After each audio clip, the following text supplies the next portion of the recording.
Hey guys, in this quick tutorial, I'm going to show you how you can appear offline on Instagram 2023. The steps are really simple and easy, so let's get started. First of all, you need to open up your Instagram app.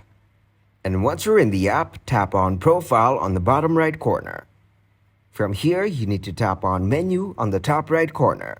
After that, tap on Settings and Privacy on the top. In Settings, you need to scroll down and go to the section that says how others can interact with you.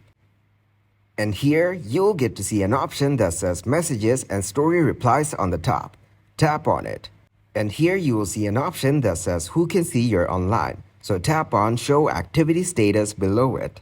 And here, you'll get to see two options, Show Activity Status and Show When You're Active Together. In order to appear offline, you need to turn off this first option. And now, no one will be able to see that you're online.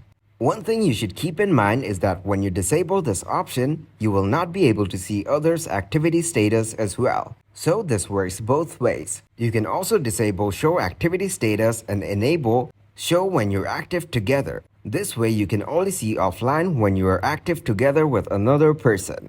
So that is how you can appear offline on Instagram 2023. Thanks for watching and please leave a like, subscribe, and share.